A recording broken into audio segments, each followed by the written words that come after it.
प्यारी सास संगत जी, राधा स्वामी जी। संगत जी, इंग्लैंड में एक बीवी ने बाबा जी से एक बहुत ही कठिन सवाल पूछा। डॉक्टर ने उसे कह दिया था कि गर्भ में पल रहे बच्चे को खत्म करना पड़ेगा, यानी उसे जन्म लेने से पहले ही मारना होगा।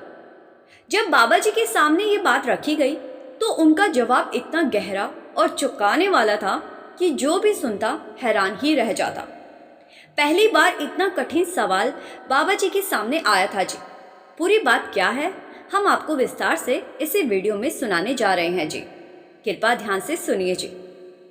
इस बीवी ने बाबा जी से कहा कि बाबा जी, आपका बहुत बहुत धन्यवाद कि आपने मुझे आपसे बात करने का मौका दिया।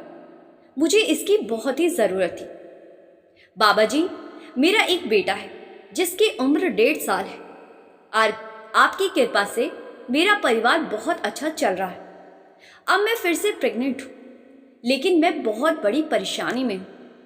मेरी 7 महीने की प्रेगनेंसी है और डॉक्टरों ने कहा है कि बच्चे के दिल में छेद है। उन्होंने मुझे सलाह दी कि मुझे इस बच्चे को जन्म नहीं देना चाहिए।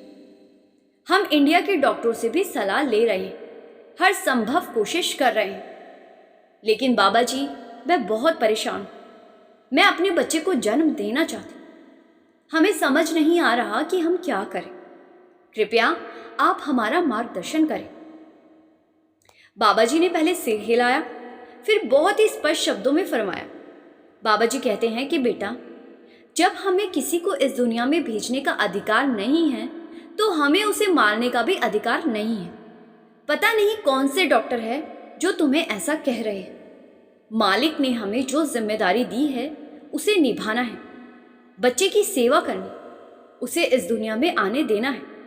जो भी होगा मालिक खुद संभाल लेगा। हमें ऐसा कोई काम नहीं करना चाहिए जो मालिक के नियमों के खिलाफ हो। मालिक जो भी करता है वो हमारे भले के लिए ही करता है। इसीलिए बेटा, आप मालिक पर विश्वास रखो। बाबा जी की ये बात सुनकर उस बहन को बहुत हौसला मिला जी। इसके बाद एक और बहन ने बाबा जी से सवाल किया। इस बहन ने कहा कि बाबा जी, एक ही परिवार में 2 तरह के सत्संगी होते हैं। एक वो जो मानते हैं कि गुरु धारण कर लिया है तो फिर एक पर ही विश्वास रखना चाहिए, और दूसरे ऐसे होते हैं कि जब घर में कोई परेशानी आती है तो वो किसी पंडित, तांत्रिक या किसी और के पास जाने लगते हैं। वो कहते हैं कि अगर हम किसी को दिखा लें, जैसे किसी ज्योतिषी, पंडित या किसी और को, तो शायद हमारी समस्या हल हो जाए। अब ऐसे हालात में हमें क्या करना चाहिए?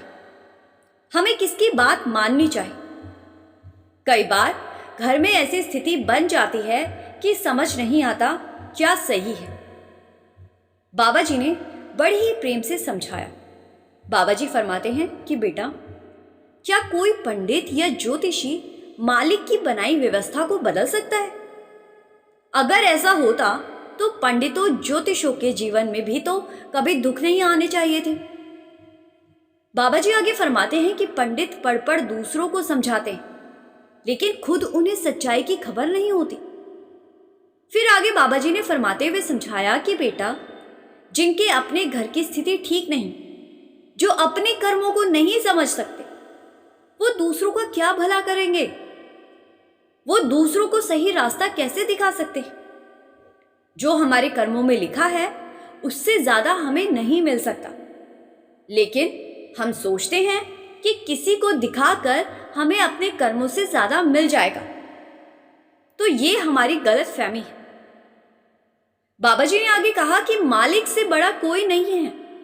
हमें मालिक पर भरोसा रखना चाहिए, लेकिन हम क्या करते हैं? हम उस पर विश्वास नहीं करते और इधर उधर भटकने लगते हैं। एक बात हमेशा याद रखो, कोई भी अपने कर्मों से भाग नहीं सकता। हर किसी को अपने कर्मों का हिसाब देना ही पड़ता है। फिर आगे इसके बाद एक भाई ने बाबा जी से सवाल किया।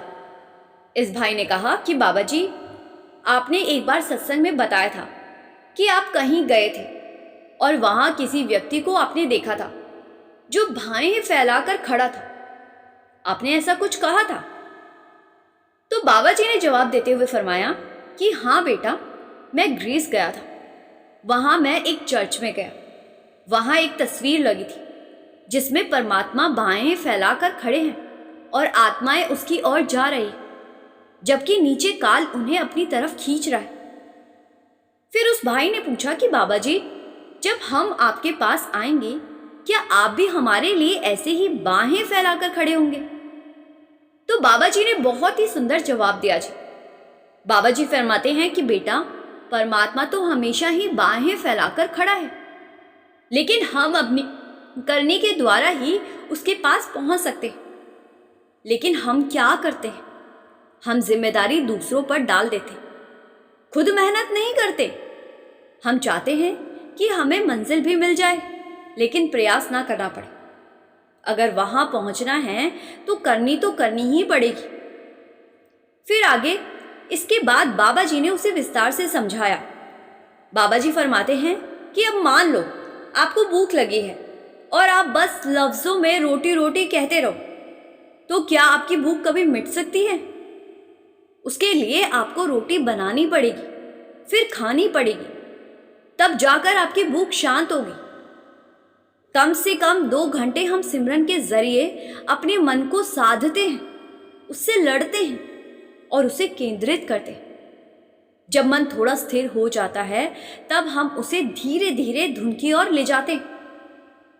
फिर आगे एक भाई जिसको इंग्लैंड आए हुए अभी 1 साल ही हुआ था, उसने बाबा जी से प्रश्न किया। उसने कहा कि बाबा जी, मुझे नामदान इंडिया में हजूर जी से मिला है, लेकिन जब से मैं यहाँ आया हूँ मुझसे भजन सिमरन नहीं हो पा रहा। यहाँ हमारी 12-12 घंटे की शिफ्ट होती है, काम बहुत करना पड़ता है, फिर इतनी थकान हो जाती है कि बैठने की ताकत ही नहीं बचती।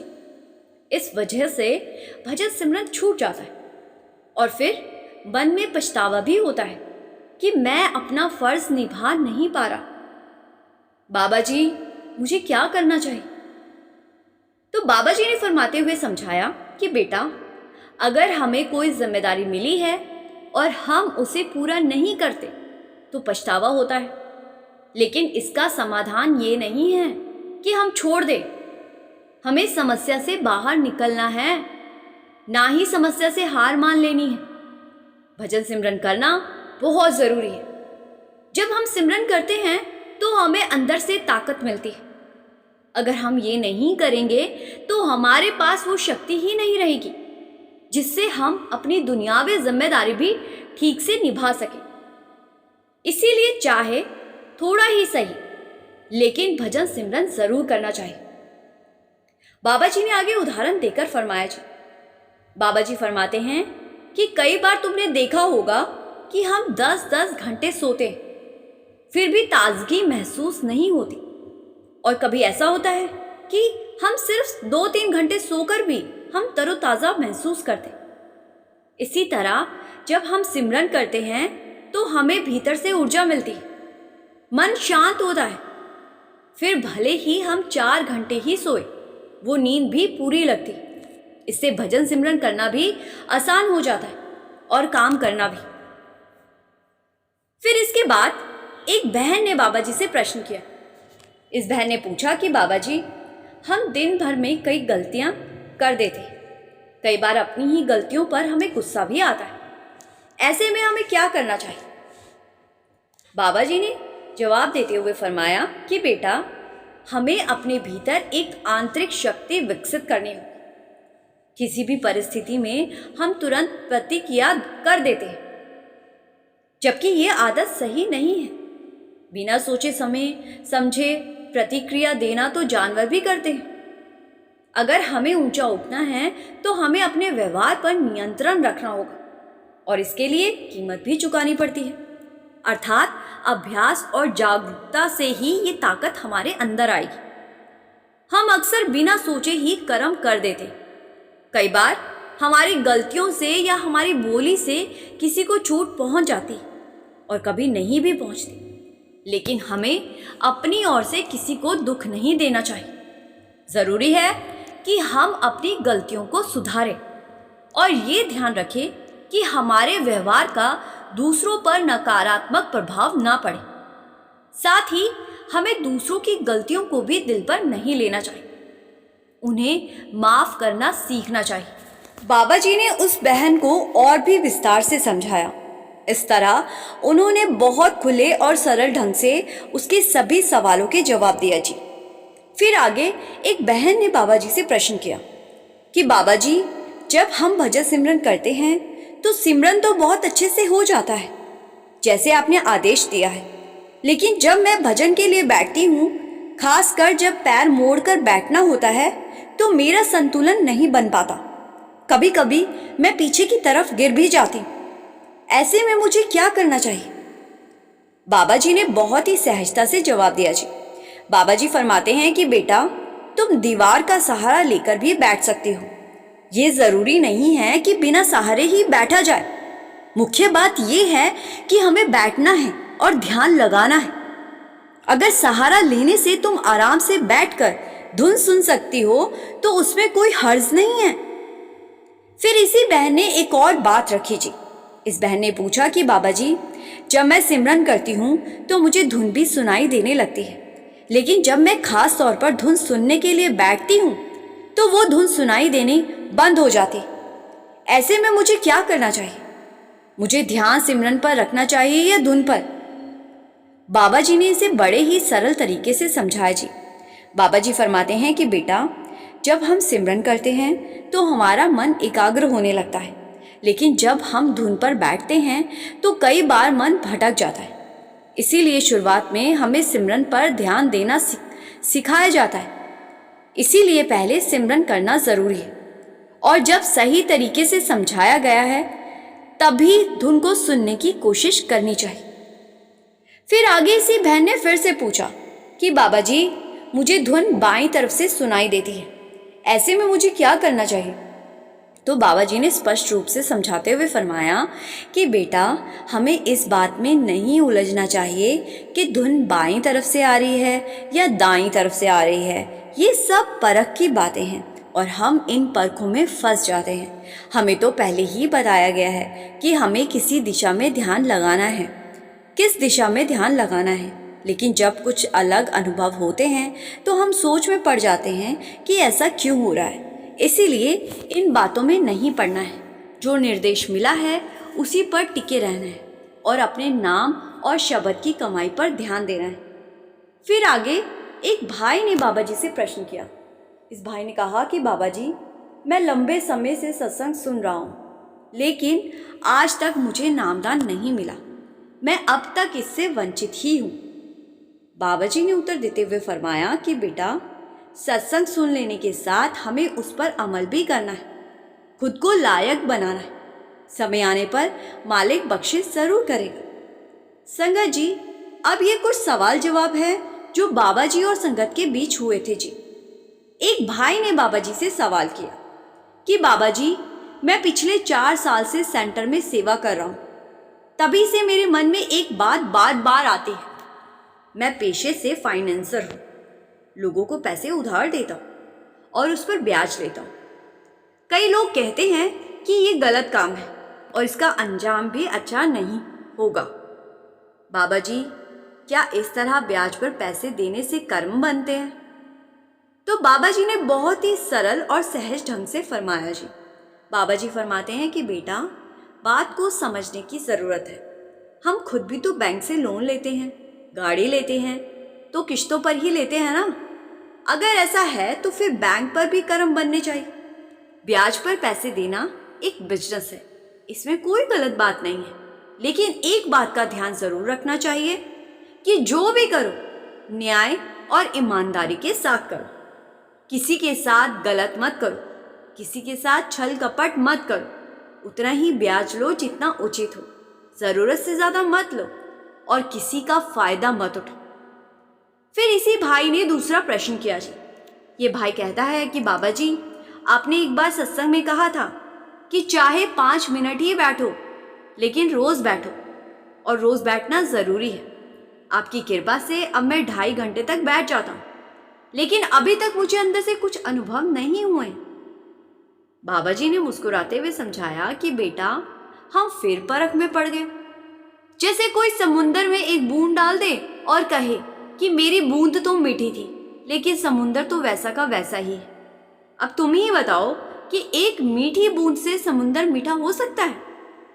हमें नहीं पता कि हमारे ऊपर कितने जन्मों के कर्म चढ़े हुए हैं। अगर कोई व्यक्ति पूरी उम्र शराब पीता रहा और शरीर खराब कर लिया, फिर डॉक्टर के पास जाकर दवा ले, तो क्या 1-2 बार दवा लेने से वो ठीक हो जाएगा? इसीलिए गिनती में मत पड़ो। चाहे हमें कई जन्म भी लेने पड़े, कर्म अपने आप खत्म नहीं होंगे, वो उसकी मेहर से ही समाप्त होंगे। हमें तो बस उसके हुक्म में रहना है, हिसाब किताब नहीं करना है। फिर इसके बाद इसी भाई ने तीसरा सवाल किया जी। इस भाई ने पूछा कि बाबा जी, कुछ सत्संगी कहते हैं कि अगर इस जीवन में भजन सिमरन पूरा नहीं हो तो मृत्यु के बाद अगली अवस्था में ही गुरु उसे पूरा करवा देता है। क्या ये सही बात है? तो बाबा जी ने बड़े ही सरल तरीके से और स्पष्ट शब्दों में समझाया जी। बाबा जी समझाते हैं कि बेटा, मुझे सिर्फ एक ही अवस्था का पता है और वो अवस्था है सचखंड। अगर वहां तक नहीं पहुंचे तो फिर यहीं भटकते रहेंगे। फिर आगे एक और भाई ने बाबा जी से प्रश्न किया। इस भाई ने पूछा कि बाबा जी, क्या भजन सिमरन के बिना भी मुक्ति संभव है? तो बाबा जी ने उत्तर देते हुए फरमाया कि बेटा, मुक्ति का मतलब क्या है? जब हमारे कर्म समाप्त हो जाएंगे या कोई हमारी जिम्मेदारी उठा ले। लेकिन कोई हमारी जिम्मेदारी तभी उठाएगा जब उससे हमारा कोई संबंध होगा, और उस संबंध को बनाने के लिए कोई ना कोई माध्यम तो चाहिए ही चाहिए। वही भजन सिमरन का महत्व है। जब हम भजन सिमरन करते हैं तो उसका उद्देश्य ये होता है कि हम अपने आप को शब्द से जोड़े रखें। शब्द वही शक्ति है जिससे पूरी सृष्टि की रचना हुई है। उसके बिना कुछ भी अस्तित्व में नहीं है। जब तक हमें उस शब्द की ताकत का सहारा नहीं मिलेगा, तब तक हम अपना बोझ भी नहीं उठा सकते, दूसरों का तो दूर की बात है। इसीलिए हमें शब्द से जुड़ना ही होगा। अब ये कैसे जुड़ना है, किस मार्ग या संस्था के माध्यम से जुड़ना है, ये व्यक्ति पर निर्भर करता है। लेकिन शब्द से जुड़े बिना भक्ति संभव नहीं है। फिर इसी भाई ने अगला प्रश्न किया जी। इस भाई ने पूछा कि बाबा जी, जिन्होंने नामदान नहीं लिया और सिमरन भी नहीं किया, उनका क्या होगा? बाबा जी ने फरमाते हुए समझाया कि बेटा, मैंने पहले भी बेनती की, शब्द से जुड़ना ज़रूरी है। शब्द तो हर इंसान के भीतर मौजूद है। ये तो एक तरीका है उसे पहचानने का। जैसे हम बच्चे को सरकारी स्कूल में पढ़ाएं या प्राइवेट स्कूल में, मकसद तो एक ही होता है, उसे शिक्षा देना। उसी तरह अगर कोई सच्चे दिल से अच्छा इंसान बनना चाहता है तो मालिक खुद उसे रास्ता दिखा देते हैं। इसके बाद एक मुस्लिम भाई ने प्रश्न किया कि बाबा जी, हजरत राबिया बसरी बहुत गरीब थी, कृपया उनके बारे में कुछ बताएं। बाबा जी ने फरमाते हुए समझाया कि बेटा, उन्हें दुनिया की किसी भी चीज़ की चाह नहीं थी, न धन, न सुख सुविधा, न कोई और इच्छा। उनका मन केवल उस परमात्मा में लगा हुआ था, उसके दीदार की चाह में। इतनी गरीबी के बावजूद उन्होंने कभी शिकायत नहीं की और उन्होंने मालिक को पा लिया। फिर आगे एक भाई ने बाबा जी से प्रश्न किया। इस भाई ने पूछा कि बाबा जी, मेरा मन कहीं नहीं लगता, कोई ऐसा तरीका बताइए जिससे मन लगने लगे। बाबा जी मुस्कुराए और कहने लगे कि यहाँ जितने भी बैठे हैं, किसी का भी मन स्थिर नहीं है। मन तो चंचल होता है, लेकिन बात यह है कि हम मन को जैसा बनाते हैं वो वैसा ही बन जाता है। इसीलिए अपने लक्ष्य पर ध्यान केंद्रित करो और मन को अपने नियंत्रण में लाने की कोशिश करो। फिर इसी भाई ने आगे कहा कि बाबा जी, मेरी माँ सुन नहीं पाती, डॉक्टर ने ऑपरेशन की सलाह दी है, लेकिन वो कहती है कि जब बाबा जी कहेंगे तभी ऑपरेशन करवाऊंगी। आप उन्हें कह दीजिए कि ऑपरेशन करवा ले। तो बाबा जी ने मुस्कुराते हुए फरमाया कि बेटा, क्या तुम अपनी माँ की बात मानती हो? तो उस भाई ने कहा कि हाँ जी बाबा जी, कोशिश करूँगा। तो बाबा जी ने कहा, पक्का कहो कि मानोगे? तो उसने जवाब दिया, जी हाँ जी बाबा जी, मैं मानूंगा। तब बाबा जी ने कहा कि बेटा, मैं डॉक्टर नहीं हूँ, लेकिन शरीर के लिए डॉक्टर की सलाह माननी ज़रूरी है। आगे जो होगा वो मालिक की मर्जी से होगा। फिर इसी भाई ने आगे कहा कि बाबा जी मुझ पर कृपा करना। तो बाबा जी ने मुस्कुराते हुए कहा कि बेटा सब कुछ मालिक पर छोड़ दो, अपनी तरफ से कोशिश ज़रूर करो, लेकिन आगे जो होगा उसकी मौज से होगा। संगत जी वीडियो को यहीं विराम देते हैं जी। संगत जी से मेरी बेनती है कि कमेंट में एक प्यार भरा राधा स्वामी ज़रूर लिखिए जी, और संगत के अपने इस चैनल रूहानी सफ़र को सब्सक्राइब कर इस चैनल का एक हिस्सा ज़रूर बनिए जी। गुरु प्यारी साथ संगत जी, राधा स्वामी जी।